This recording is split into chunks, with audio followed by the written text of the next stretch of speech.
오늘 주시는 하나님의 말씀은 로마서 11장 13절에서 24절까지 말씀입니다.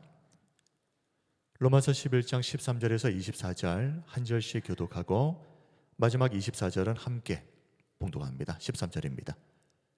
내가 이방인인 너희에게 말하노라. 내가 이방인의 사도인 만큼 내 직분을 영광스럽게 여기노니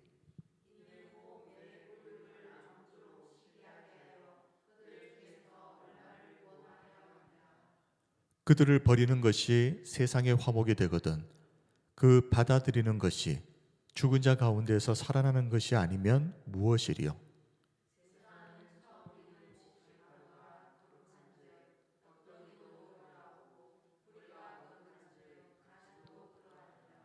또한 가지 얼마가 꺾였는데 돌 감람나무인 네가 그들 중에 접붙임이 되어 참 감람나무 뿌리의 진액을 함께 받는 자가 되었은즉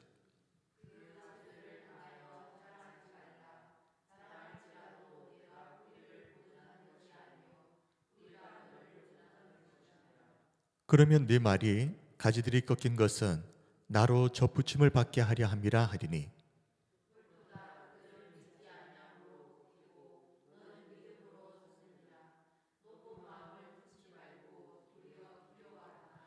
하나님이 원 가지들도 아끼지 아니하셨은즉 너도 아끼지 아니하시리라.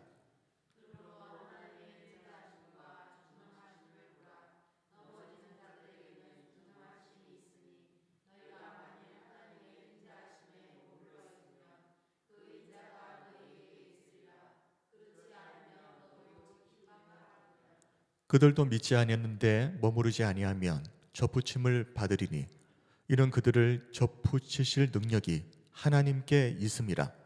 네가 원 돌 감람나무에서 찍힘을 받고 본성을 거슬러 좋은 감람나무에 접붙임을 받았으니 원 가지인 이 사람들이야 얼마나 더 자기 감람나무에 접붙이심을 받으랴. 아멘. 오늘은 은혜로 접붙임을 받은 자, 은혜로 접붙임을 받은 자라는 제목으로 로마서 강의 27번째 시간을 시작합니다. 오늘 내용은 이 로마 교회는 잘 아시는 대로 유대인 출신 그리스도인들과 이방인 출신 그리스도인들이 함께 섞여 있습니다. 그런데 그들 중에 오늘 말씀은 특별히 이방인 출신 그리스도인들에게 주시는 하나님의 말씀, 그 내용을 담고 있습니다. 자, 로마 교회의 배경에 대해서 좀 설명을 드릴 텐데요. 지난번에도 설명을 드렸지만 본래 로마 교회를 세운 사람들은 유대인들이었습니다. 그런데 주후 49년에 로마의 클라우디우스 황제가 모든 유대인들을 로마에서 추방을 합니다. 그러니 로마 교회는 이방인 출신 그리스도인들만 남게 되겠죠. 그때부터 약 5년 정도 되는 기간 동안 이방인 출신 그리스도인들이 로마의 주도적인 세력으로 자리를 잡게 됩니다. 그런데 5년 뒤에 클라우디우스 황제가 사망하게 되면서 자연스럽게 추방령이 해제되고 이 로마를 떠났던 유대인 출신 그리스도인들이 다시 로마 교회로 돌아오게 되었겠죠. 그러나 이 5년의 공백 기간이 있었기 때문에 이 로마 교회의 주도권은 이미 이방인 출신 그리스도인들이 차지하고 있는 상황이었습니다. 그러다 보니 이 로마 교회 안에서는 이방인 출신 그리스도인들과 유대인 출신 그리스도인들의 사이에서 계속해서 견제와 갈등이 벌어지게 되는데 유대인 출신 그리스도인들은 어떻게 비방을 하겠습니까? 이 이방인 출신 그리스도인들은 부도덕하고 율법을 무시하는 자들이다. 그렇게 비방을 하고 반대로 이방인 출신 그리스도인들은 유대인 출신 그리스도인들을 향해서 율법주의자들이다. 이렇게 비방을 하면서 이 갈등의 골이 좀처럼 메워지지가 않는 겁니다. 그래서 이 로마서 강의를 시작할 때 한번 말씀을 드렸습니다. 바울이 로마서를 기록한 몇 가지 중요한 이유가 있는데 그 이유 중에 하나가 바로 이런 한 교회 안에서 성도들끼리 서로 이 비방하고 있는 이 관계의 문제를 해결하기 위해서 로마서를 기록한 이유가 있다. 자, 이런 배경하에서 우리가 지난주에는 로마서 11장 1절에서 12절을 통해서 유대인 출신 그리스도인들, 그리고 유대인들을 주된 대상으로 주신 말씀을 살펴보았습니다. 대다수의 유대인들이 복음을 받아들이지 않았지만 그것이 하나님이 유대인들을 버리셨다는 의미가 아니다 그랬습니다. 하나님이 유대인을 버리신 것이 아니라 이 유대인들이 복음을 거부하는 이 상황을 통해서 이방인들까지도 구원하시려는 것이 하나님의 구원 계획이다. 자, 오늘은 이어서 이제 이방인 출신 그리스도인들에게 주시는 말씀. 바울이 이 내용을 언급한 이유는 앞에서도 잠시 설명을 드린 것처럼 이방인 출신 그리스도인들이 로마 교회의 주도권을 장악하게 되면서 은근히 이런 생각을 하는 겁니다. 하나님은 유대인들은 버리시고 이방인들을 선택하셨다. 그러다 보니 이방인 출신 그리스도인들이 자기도 모르게 영적인 우월감을 가지게 되고 또 교만해지기 시작한 것입니다. 바울은 지금 이것을 경계하고 있습니다. 이 잘못된 영적 우월감, 이 교만을 계속해서 방치하게 되면 결국 이방인 출신 그리스도인들의 신앙에도 큰 문제가 생길 수밖에 없습니다.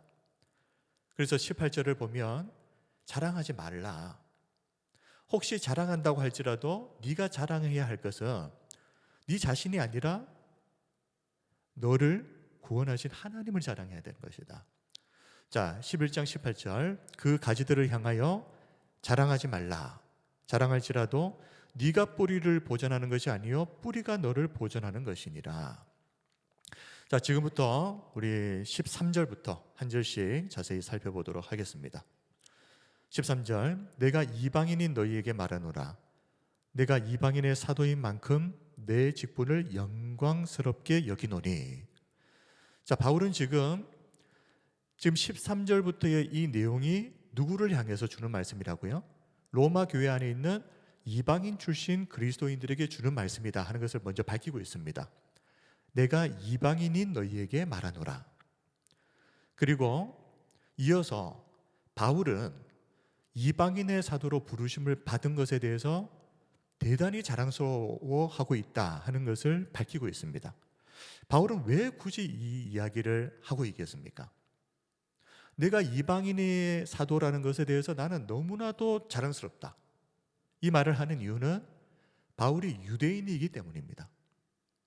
이방인 출신 그리스도인들이 생각할 때 바울은 유대인입니다.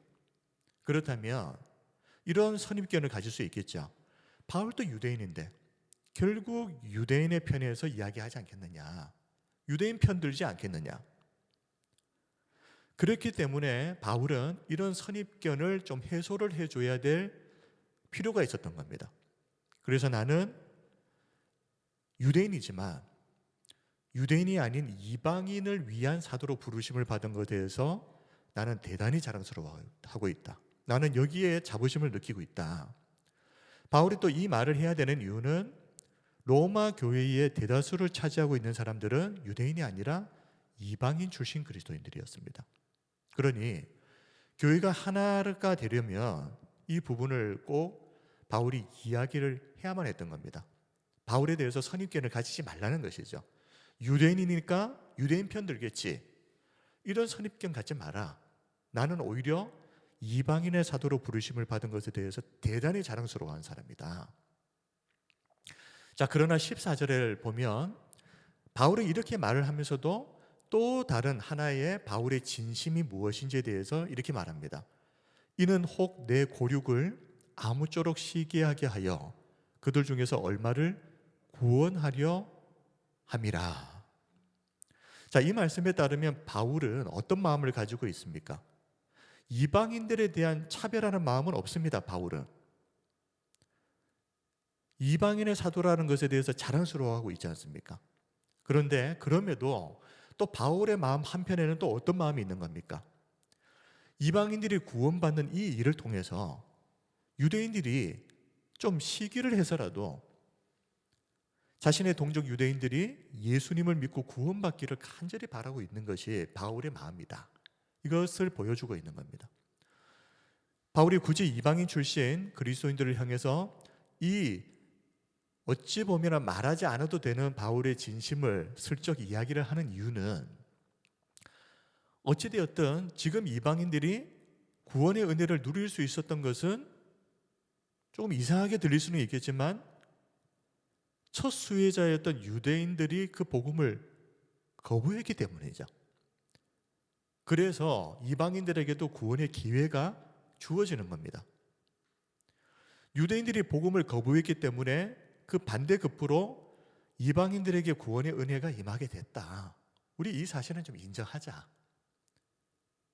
그렇다면 이방인 출신 그리스도인들이 가져야 할 마음가짐은 어떠해야 하겠느냐? 우리가 유대인들과 달리 뭔가 구원을 받기에 합당한 자격이 있어서 우리가 구원받은 게 아니다라는 겁니다. 유대인들이 그 복음을 거부했기 때문에 자신들에게도 그 기회가 주어진 것이지 이방인들이 유대인들보다 뭔가 더 나은 게 있어서 그런 게 아니다. 그러므로 하나님의 은혜로 이방인들에게 구원의 은혜가 임했다면 그 사실을 깨닫고 알고 있는 사람들은 어떤 사람이 되어야 되겠습니까? 교만해지는 것이 아니라 더욱 감사하는 사람이 되어야 되는 것입니다. 그래서 영적으로 교만한 태도를 취하고 유대인 출신 그리스도인들을 향해서 저 사람들 율법주의자다라고 손가락질하고 있는 이방인 출신 그리스도인들에게 너희들 그럴 지금 상황이 아니다. 너희들이 가져야 하는 마음은 그런 마음이 아니다. 자, 그래서 바울은 15절에서 이렇게 말합니다. 그들을 버리는 것이 세상의 화목이 되거든 그 받아들이는 것이 죽은 자 가운데서 살아나는 것이 아니면 무엇이리요? 여기에서 그 받아들이는 것은 이렇게 해석할 수 있습니다. 그 받아들이는 것, 마지막 때에 유대인들이 하나님께 다시 돌아와서 영접받게 되는 이 사건. 당시 로마 교회의 이방인 신자들은 클라우디우스 황제를 통해서 유대인들이 다 추방을 당해버리고 또 대다수의 유대인들이 복음을 거부하고 있는 이런 상황을 보면서 이렇게 생각했던 것이 분명합니다. 유대인들은 끝장났다. 더 이상 그들에게는 기회가 없다. 그러니 무시했던 거죠. 자신들은 선택받아서 구원받았는데 유대인들은 떠먹여 주는 것도 못 먹고 있으니 무시할 수밖에 없었던 겁니다. 그러나 바울은 이 15절 말씀을 통해서 유대인을 향한 하나님의 구원 계획은 아직 끝나지 않았다라는 것을 말합니다. 지금 눈에 보이는 현재 상황이 끝이 아니다라는 겁니다. 하나님은 때가 되면 유대인들까지도 회복되는 이 엄청난 사건이 일어나게 하실 것이다. 바울이 지금 뭘 말하고 싶은 겁니까? 그러니 함부로 유대인들을 무시하지 말라 이 말입니다. 지금 보이는 것이 끝이 아니다. 이게 다가 아니다. 때가 되면 하나님이 유대인들도 구원하실 것이다. 바울은 이어서 16절에서 앞서 설명했던 이 유대인의 회복, 이 유대인의 회복이 왜 필연적으로 일어날 수밖에 없는지, 그리고 왜 이방인들이 유대인들을 함부로 무시하면 안 되는지 이 구약의 제사법을 통해서 그리고 자연의 원리를 빌려서 이렇게 논증하고 있습니다. 16절 제사하는 처음 익은 곡식 가루가 거룩한즉 떡동이도 그러하고. 자, 여기까지 하나고요. 이어서 두 번째 뿌리가 거룩한즉 가지도 그러하니라. 자, 두 가지를 이야기하고 있습니다. 자, 쉬운 성경 번역을 제가 한번 읽어드리겠습니다. 처음 떼내어 드린 반죽의 일부분이 거룩하면 반죽 전체가 거룩하고 나무 뿌리가 거룩하면 가지도 거룩한 법이다. 자, 첫 번째 제사하는 처음 익은 곡식 가루 떡덩이가 나오죠. 이것은 성막 안에 이렇게 차려놓은 12개의 진설병이 아닙니다. 그것이 아니라 거제 기억하십니까? 민수기 15장을 보면 여러 가지 제사 방법 중에 거제라는 제사 방식이 소개되고 있는데 이 제사법에 나오는 거제는 곡식 가루 그리고 그 가루를 가지고 만든 떡덩이를 가지고 하나님께 제사를 드리는 방식입니다. 자, 그런데 처음 익은 곡식 가루를 하나님께 드려 거룩해지면 그 반죽을 하고 남은 게 있을 거 아닙니까? 그 남은 떡덩이도 자연스럽게 하나님께 속해서 거룩한 것이 된다, 이 말입니다.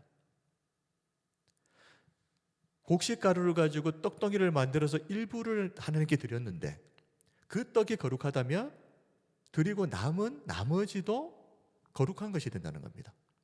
두 번째, 뿌리가 거룩한즉 가지도 그러하다. 이 말은 거룩한 뿌리에서 가지가 나오게 되면 그 가지도 필연적으로 그 뿌리가 거룩하기 때문에 가지도 거룩할 수밖에 없다는 겁니다. 그러면 여기서 말하는 이 뿌리가 뭘 말하는 것인가? 유대인들의 믿음의 조상, 끝까지 타고 올라가면 아브라함이 나오는 거죠. 자, 이 아브라함으로부터, 이 아브라함의 뿌리로부터 시작된 가지가 무엇입니까? 현재의 유대인들입니다. 그래서 하나님께서 이스라엘의 조상이었던 아브라함과 언약을 맺으시고 아브라함에게 하늘의 별과 같은, 바다의 모래와 같은 민족을 주시겠다. 그 약속의 결과로 지금 현재의 이스라엘이 존재하게 되는데, 그런데 이 아브라함이 하나님 앞에서 거룩한 믿음의 사람으로 인정받은 사람이지 않습니까? 이게 뿌리가 되는 겁니다. 그러면 그 거룩한 뿌리에서 나온 가지인 현재의 유대인들, 이 유대인들도 어떻게 된다는 겁니까? 자연스럽게 거룩한 가지가 된다. 그렇다면 하나님께서 지금 현재 보이는 것과는 상관없이 하나님은 그 가지들을 거룩한 가지로 회복시키신다는 말씀이죠. 우리가 어떤 나무를 볼 때 가지가 시들어서 죽어 있으면 이 나무 죽었다라고 말하지 않습니다. 뿌리가 살아있으면 그 시든 가지에도 여전히 생명이 남아있는 겁니다. 마찬가지로 지금 어떻게 보면 유대인의 상태는 가지가 시들어버린 상태이죠. 그래서 보면은 꼭 겉으로 볼 때는 이제 생명이 끝이 나버린, 이제 더 이상 희망이 없는 상태인 것처럼 보이지만 뭘 보라는 겁니까? 그 가지의 원뿌리, 뿌리가 살아있다는 겁니다. 하나님께서 이스라엘을 버리신 것이 아니기 때문에, 완전히 포기하신 것이 아니기 때문에 여전히 그 뿌리를 통해서 이스라엘에게는 생명, 구원의 은혜가, 기회가 남아있다. 그런데 유대인들이 이렇게 원뿌리로부터 나온 원가지가 유대인들이잖아요. 그런데 이 유대인들을 무시하는 이방인 출신 그리스도인들은 그러면 어떠냐? 이렇게 비유를 하는 겁니다. 17절은 이방인 출신 그리스도인들의 정체성에 대해서 이렇게 말합니다. 접붙여진 가지다. 원래의 가지가 아니라는 말이죠. 유대인들은 원뿌리에서 나온 원가지입니다. 그런데 이방인들은 그게 아니라는 말입니다. 17절, 또한 가지 얼마가 꺾이었는데 돌감람나무인 네가 그들 중에 접붙임이 되어 참 감람나무 뿌리의 진액을 함께 받는 자가 되었은즉. 돌감람나무, 이것이 누구라는 겁니까? 이방인들이라는 겁니다. 참 감람나무는 기름이 풍성하고 또 좋은 열매를 맺기 때문에 등불을 밝히거나 식용으로 아주 귀하게 가치 있게 사용됐지만, 돌감람나무는 잎사귀는 무성한데 거기서 나오는 열매가 대단히 작고 딱딱하고 기름도 없습니다. 그래서 아무런 쓸모가 없는 무가치한 나무로 취급받던 것이 돌감람나무, 오늘날로 치면 야생 올리브나무.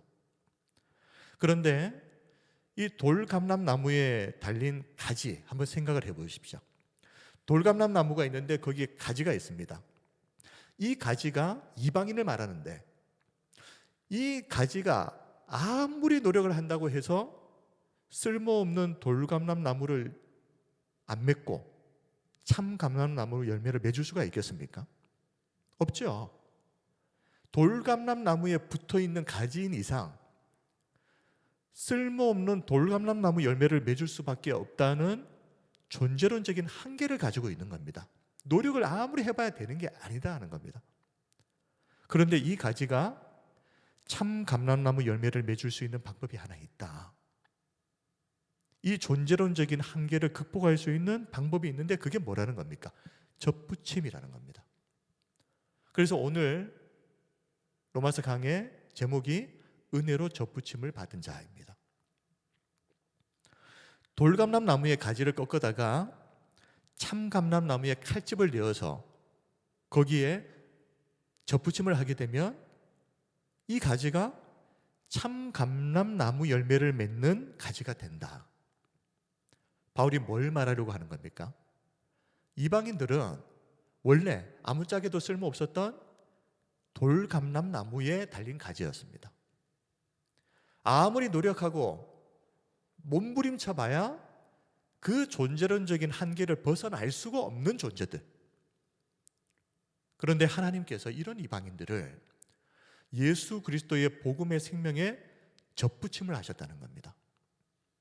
그래서 이제는 이방인들이 참감람나무의 열매를 맺는 존귀한 인생이 되게 하셨다. 근데 여기서 중요한 게 뭘까요? 스스로는 그렇게 할 수가 없는 존재였는데 하나님이 그렇게 하셨다는 겁니다. 이것을 우리가 은혜라고 하죠. 절대 자신의 힘으로는 벗어날 수 없었던 그 존재론적인 한계를 하나님께서 은혜로 극복하게 하셨다. 그렇다면 그런 은혜를 받은 자는 어떤 삶을 살아야 되겠느냐 하는 겁니다. 겸손한 삶이죠. 내가 한 것이 아니라 하나님의 은혜로 된 것이니까 겸손해야죠. 18절입니다. 그 가지들을 향하여 자랑하지 말라. 자랑할지라도 네가 뿌리를 보존하는 것이 아니요 뿌리가 너를 보존하는 것이니라. 돌감람나무 가지가 어느 날 접붙임을 받아서 참감람나무 열매를 맺는다고 해서 그건 그 가지가 한 게 아니다라는 겁니다. 가지가 거룩한 뿌리를 만드는 것이 아니라 거룩한 뿌리가 거룩한 가지를 만드는 것이다. 그러므로 이방인들이 예수님을 믿고 구원받아서 자랑할 것이 있다면 내가 그렇게 했다라고 자기 자신을 자랑할 것이 아니라 그 은혜를 주신 하나님을 자랑해야지. 너희들이 그렇게 마치 자기가 어떻게 뭔가 잘나서 그렇게 구원을 스스로 얻은 것처럼 그렇게 교만하게 자랑하고 있을 수가 있느냐. 이런 일이 일어나는 것은 은혜를 모르기 때문입니다.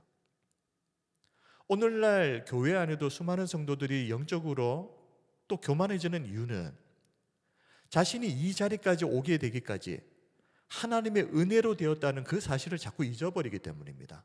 내가 뭐 되는 줄 압니다. 그러니 그런 행동을 하는 것이겠죠. 목사라고 예외겠습니까?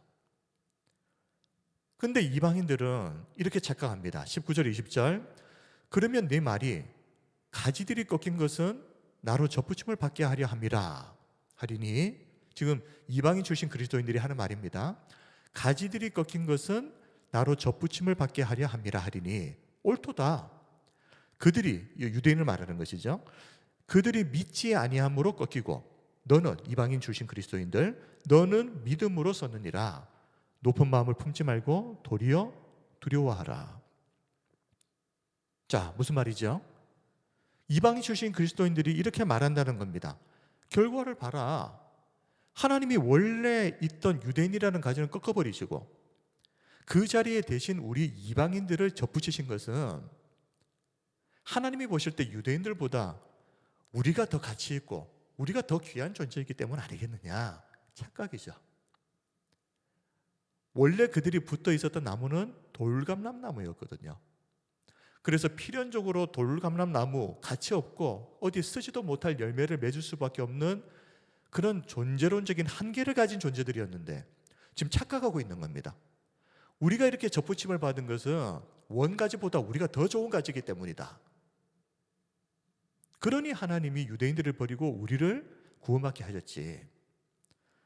근데 바울은요, 그 말이 다 틀린 말은 또 아니다라고 말합니다. 옳도다 그러지 않습니까? 그래, 너희들 말하는 것이 일부분은 옳은 면이 있다. 유대인들은 믿지 않아서 스스로 잘려나가 버렸고요. 유대인들은 믿었지 않습니까?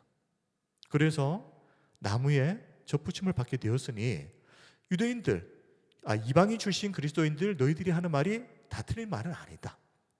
그러나 유대인 출신 그리스도인들이 절대 잊지 말아야 할 것이 무엇입니까? 그렇게 된 것은 가지가 잘나서가 아니라 하나님께서 은혜로 주셨기 때문이라는 이 사실. 이걸 자꾸만 잊어버리니까 내가 뭔가 대단한 존재라서 하나님이 유대인들까지 버리고 거기에다가 접붙임을 한 것처럼 착각을 하는 겁니다. 그래서 바울은 이방인 출신 그리스도인들을 향해서 말합니다. 높은 마음을 품지 말고 도리어 두려워하라 그랬습니다. 겸손하라 이게 아닙니다. 도리어 두려워해야 된다. 원가지도 아니었던 자들, 이방인들.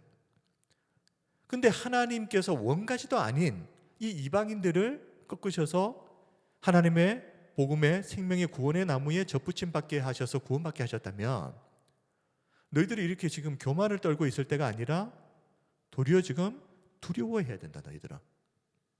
21절 하나님이 원가지들도 아끼지 아니하셨은즉 어떻게 해요? 너도 아끼지 아니하시리라. 이것이 두려워해야 할 이유입니다. 하나님께서 원가지인 유대인들도 아끼지 아니하셨다면 이방인인 너희들은 어떠하겠느냐? 그런데 하나님께서 원가지인 유대인들을 이 불순종 때문에 꺾으셨다 하는 이 말은 우리 하나님은 조금만 실수해도 인정사정 없이 심판하시는 무정하고 무서운 분이다. 이런 말씀으로 이해해서는 안 됩니다. 구약 성경을 읽어보시면 아시겠지만 하나님은 어떻게 하셨습니까? 하나님은 공의로우신 하나님이시기 때문에 어쩔 수 없이 불법을 행하는 유대인들을 심판하실 수밖에 없습니다. 하나님의 공의로운 측면이 있기 때문에 이것은 어떻게 할 수 없는 일입니다. 그러나 하나님께서 바로 유대인들을 심판하셨습니까? 그게 아니지 않습니까? 오랫동안 계속해서 하나님은 이스라엘을 포기하지 않고 그들에게 계속해서 선지자들을 보내셔서 말씀을 주셨습니다. 그런데 문제는 그렇게 수많은 기회를 주셨음에도 유대인들은 끝끝내 회개하고 돌이키지 않았다는 겁니다. 그래서 하나님은 심판하기 싫으시지만 어쩔 수 없이 심판할 수밖에 없는 모든 상황을 누가 만들었다고요? 유대인들이 만든 것이지 하나님이 인정사정 조금만 실수하면 무조건 심판하시는 무서운 분이기 때문에 그렇게 한 게 아니다. 그런데 중요한 것은 어찌되었든 끝까지 회개하지 않았던 유대인들을 하나님은 심판은 하셨습니다. 이것만 가지고 한번 보자는 겁니다. 그 중간의 내용들은 일단 생략하고 결과만 보면 불순종했던 이스라엘을 공의로우신 하나님은 심판하실 수밖에 없었다. 이 결과만 두고 볼 때 그렇다면 이방인인 너희들은 어떻겠느냐는 겁니다. 우리가 유대인들보다 더 낫다 이러면서 잘못된 우월감에 빠져서 유대인 출신 그리스도인들을 향해서 너희들은 율법주의자야 그러면서 손가락질할 상황이 아니라는 말이죠. 그래서 사도 바울은 도리어 두려워하라 라고 말씀한 겁니다. 이방인들이 정신이 번쩍 들게 만드는 그런 경각심을 느끼게 만드는 그런 말씀인 것이죠. 그래서 바울은 이방인 출신 그리스도인들에게 이렇게 권면합니다. 하나님의 인자하심 안에 머물라. 22절을 보십시오. 그러므로 하나님의 인자하심과 준엄하심을 보라. 넘어지는 자들에게는 준엄하심이 있으니 너희가 만일 하나님의 인자하심에 머물러 있으면 그 인자가 너희에게 있으리라. 그렇지 않으면 너도 찍히는 바 되리라 그랬습니다. 하나님의 인자하심 안에 머물러 있으면 그 인자가 너희에게 있을 것이고 그렇지 않으면 너도 찍히게 된다. 내용의 이해를 좀 돕기 위해서 쉬운 성경 번역을 제가 다시 한번 읽어드리겠습니다. 그러므로 하나님의 인자하심과 엄격하심을 깊이 생각하십시오. 넘어진 자들에게는 하나님의 엄격하심을, 여러분에게는 하나님의 인자하심을 보이셨습니다. 여기서 여러분은 이방인 출신 그리스도인들이죠. 여러분이 계속해서 하나님의 인자하심에 머물러 있으면 하나님께서 인자하심을 베푸실 것입니다. 그러나 만일 이방인 출신 그리스도인인 여러분이 하나님의 인자하심에 계속 머물러 있지 않으면 여러분들도 잘리게 될 것입니다. 22절은 하나님의 두 가지 성품에 대해서 언급하고 있습니다. 인자하심, 준엄하심. 이것을 우리가 평소 잘 사용하는 단어로 바꾸면 하나님의 두 가지 성품, 사랑의 성품과 공의의 성품이죠. 바울은 이방인 출신 그리스도인들이 하나님의 이 인자하심 안에 머물러 있지 않으면 그들도 하나님의 공의의 성품에 의해서 유대인들처럼 이 원뿌리에서 잘려나가게 되는 이 일을 피할 수 없다. 자, 그렇다면 하나님의 인자하심 안에 머물러 있어야 되는데 그러면 그 방법이 무엇이냐는 것이죠. 바울은 20절에서 원가지인 유대인들이 꺾인 이유 믿지 않았기 때문이다. 그리고 이방인들이 접붙임을 받게 된 이유는 믿었기 때문이다. 이 믿음의 문제라고 이야기했습니다. 20절을 보십시오. 옳도다. 그들은 믿지 아니함으로 꺾이고 유대인들은 믿지 않아서 꺾여버렸고 너는 이방인 출신 그리스도인들은 믿음으로 섰느니라. 그러므로 높은 마음을 품지 말고 도리어 두려워하라. 이 믿음의 문제라 그랬습니다. 그런데 이방인들이 오직 믿었다는 그 이유 하나 때문에 접붙임을 받고 구원을 받게 되었다면 이방인들이 품어야 할 마음은 무엇입니까? 높은 마음을 품지 말고 도리어 두려워하는 것. 이것이 바로 하나님의 인자하심 가운데 거하는 방법인 겁니다. 교만해지지 말고 뭔가 내가 어떤 잘난 게 있어가지고 유대인들을 제치고 내가 구원받은 것처럼 착각하지 말고 어떻게 해요? 높은 마음을 품지 말고 도리어 두려워하는 마음. 이 마음을 가지고 있어야 항상 겸손한 마음으로 하나님의 인자하심 가운데 계속 거하는 삶을 살 수 있다는 말입니다. 바울은 이어서 지금은 유대인들이 복음을 믿지 않고 불순종했기 때문에 원뿌리에서 꺾여진 상태죠. 지금은, 현재는. 그런데 앞에서도 말씀드렸지만 그게 끝이 아니라 그랬습니다. 지금이라도 불신앙 속에 계속 머물러 있지 않고 복음을 받아들이기만 하면, 다시 말하면 믿기만 하면 그들에게도 다시 원뿌리에 접붙임을 받을 수 있는 기회가 언제든지 다시 주어질 수 있다. 23절을 보십시오. 그들도 믿지 아니하는데 머무르지 아니하면 어떻게 해요? 접붙임을 받으리니 그랬습니다. 어떻게 이런 일이 가능합니까? 이는 그들을 접붙이실 능력이 하나님께 있습니다. 우리가 볼 때는 소망이 없어 보이고 더 이상 가능성이 없어 보이는 존재들이라 할지라도 하나님은 그런 가지조차도 다시 원뿌리에 접붙이실 수 있는 능력이 하나님께 있다는 겁니다. 그러니 사람을 보고 이렇다 저렇다 판단하지 말고 하나님께 그 능력이 있는 것을 믿으라는 겁니다. 그것을 인정하라는 겁니다. 마지막 9절 24절에서는 하나님께서 이 돌감람나무에 가지었던 이방인들을 하나님의 은혜로 죄된 본성을 거스르게 하면서까지 좋은 감람나무에 접붙임을 받게 하셨다. 그렇다면 원가지인 유대인들이 원래 자신들의 붙어 있었던 좋은 감람나무, 참 감람나무에 다시 접붙여지는 것은 얼마나 쉬운 일이겠느냐. 일단 24절을 먼저 읽고 조금 설명을 드립니다. 24절, 네가 원 돌 감람나무에서 찍힘을 받고 본성을 거슬러 좋은 감람나무에 접붙임을 받았으니 이방인 출신 그리스도인들이 이렇다는 거죠. 원가지인 이 사람들, 유대인들입니다. 원가지인 이 사람들이야 얼마나 더 자기 감람나무에 접붙이심을 받으랴. 자, 이것은 돌 감람나무 가지였던 이방인들, 이 이방인들의 본성은 도저히 참 감람나무의 열매를 맺을 수 없는 본성을 가지고 있습니다. 그러므로 이들에게 참 감람나무의 열매를 맺는다는 것은 그들의 본성을 거슬러 버리는 것이죠. 왜냐하면 원래 그 가지가 아니었으니까. 그래서 어려울 수밖에 없는 겁니다. 원래 그 가지가 아니니까. 그런데 반대로 원래 참 감람나무에 붙어있던 가지입니다. 그런데 불순종해서 꺾였습니다. 근데 그 가지에는 참 감람나무의 본성이 들어가 있는 거죠. 그래서 꺾였던 그 가지를 다시 원래 그 참 감람나무에 접붙임을 다시 해버리게 되면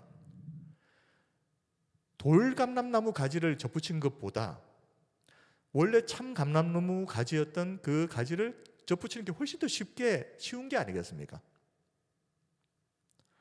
이방인들이 구원의 접붙임을 받게 된 것보다 유대인들이 원래 하나님의 백성으로 선택받은 이 유대인들이 원래의 하나님의 백성으로서의 그 자리에 복귀하는 것이 더 쉬운 일이다.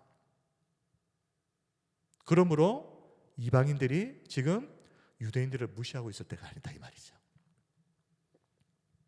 너희들은 어렵게 하나님의 은혜로 그렇게 접붙임을 받았지만 유대인들은 원래 그 가지였다는 겁니다. 원래 하나님은 언제든지 유대인들을 다시 원래의 그 은혜의 자리로, 그 구원의 자리, 하나님의 백성의 자리로 회복시키실 수 있는 분임을 이방인 출신 그리스도인들이 기억을 하고 어떤 마음을 가지라는 겁니까? 나는 원래 이런 은혜를 받을 자격이 없는 사람이었는데 하나님이 나에게 이런 은혜를 주셨구나. 감사하는 것이죠. 그리고 겸손하게 사는 것입니다. 이것이 은혜를 아는 성도의 삶의 태도입니다. 말씀을 정리하겠습니다. 바울은 오늘 말씀을 통해서 각각에게 이야기합니다. 이방인 출신 그리스도인들에게는 어떤 말씀을요? 영적으로 교만에 빠지지 말고 하나님의 인자하심 아래 계속해서 머물러 있을 수 있도록 항상 겸손한 마음으로, 항상 은혜에 감사하는 마음으로 지내라.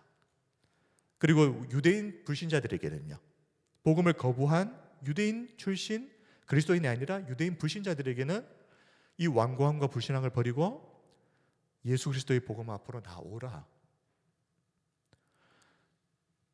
우리는 이 두 부류 중에 어디에 속한 자입니까? 이방인이죠. 이방인으로서 원래 우리의 정체성도 돌감람나무에 붙어있던 가지였습니다. 그래서 우리가 아무리 몸부림치고 발버둥 쳐도 우리를 통해서 나올 열매는 쓸모없는 돌감람나무일 수밖에 없는 이 존재론적인 한계를 가진 사람들이었습니다. 그런데 그렇기 때문에 오늘 주시는 이 말씀은 바로 우리들에게 직접적으로 주시는 말씀인 겁니다. 우리에게 해당되는 말씀이기 때문에 우리가 더 귀를 기울여서 들어야 된다는 것이죠. 우리는 어떤 경우에도 영적 교만함에 빠져서는 안 됩니다. 우리가 잘나서 우리의 공로로 구원받은 것이 아니기 때문입니다. 우리는 그런 구원을 이룰 만한 능력이 원래 없던 사람들이었습니다. 어떤 면에서는 유대인들이 예수 그리스도의 복음을 거부한 것을 고마워해야 하는 상황일지도 모릅니다. 그런데 유대인들을 무시한다?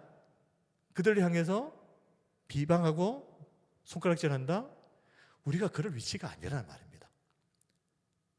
설령 유대인들을 향해서 비방을 하시더라도 그것은 하나님께서 하실 것이지 우리는 그럴 처지가 아니다라는 겁니다. 그러므로 우리는 항상 겸손한 마음으로 신앙생활을 해야만 됩니다. 선택의 문제가 아니라 이것은 필연적으로 그렇게 해야만 됩니다.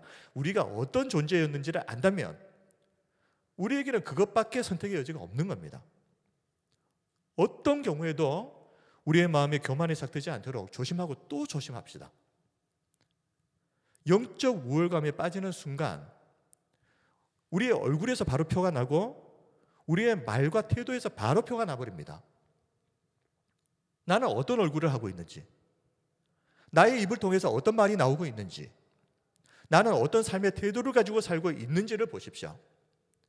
그것을 보면 나는 여전히 지금도 하나님의 그 인자하심 가운데 머물러 있는 자인지, 아니면 영적으로 교만해서 하나님이 다시 그 가지를 잘라버려야 되는 그런 사람인지 스스로가 알게 되실 겁니다. 물론 그렇다고 해서 하나님이 구원한 사람을 그 구원을 취소시키는 일은 없습니다. 왜냐하면 하나님이 실수하실 수가 없는 분이시기 때문에. 그러나 우리는 항상 자신을 좀 돌아봐야 됩니다. 성경을 얼마나 지식적으로 많이 알고 있는가, 그걸 가지고 따져볼 것이 아니라 그렇게 아는 성경, 지금까지 해왔던 그 신앙생활, 그것을 통해서 나의 입을 통해서 무슨 말이 나오고 있고, 나는 어떤 얼굴 표정을 가지고 살고 있고, 나의 삶의 태도는 어떤지 한번 보시고 점검을 하셔야만 되는 겁니다. 그래서 혹시라도 우리가 이 로마 교회 안에 있었던 이 이방인 출신 그리스도인들처럼 단단한 착각에 빠져 있다면 그게 착각이었구나라는 것을 깨닫고 빨리 한없이 겸손한 마음으로 돌이켜야 되지 않겠습니까? 오늘 주시는 이 말씀을 통해서 저와 우리 모든 성도님들에게 이 은혜가 임하는 축복이 있으시기를 주님의 이름으로 축원합니다. 이제 우리 함께 기도하겠습니다. 기도할 때 오늘 살펴본 로마서 11장 13절에서 24절 말씀은 바로 우리들의 이야기이기 때문에 흘려들을 수가 없고 무시할 수 없고 못 들은 척 할 수가 없는 말씀입니다. 우리 자신들을 잘 살펴보면서 나는 지금도 여전히 하나님의 인자하심 안에 머물러 있는 겸손한 하나님의 은혜를 아는 자인지 한번 우리가 잘 돌아보시고, 혹시라도 우리의 어떤 마음과는 상관없이 뜻하지 않게 우리의 삶을 통해서 그런 반대의 모습들이 나타나고 있었다면 오늘 이 시간 우리에게 회개의 은혜가 있기를 바라는 것입니다.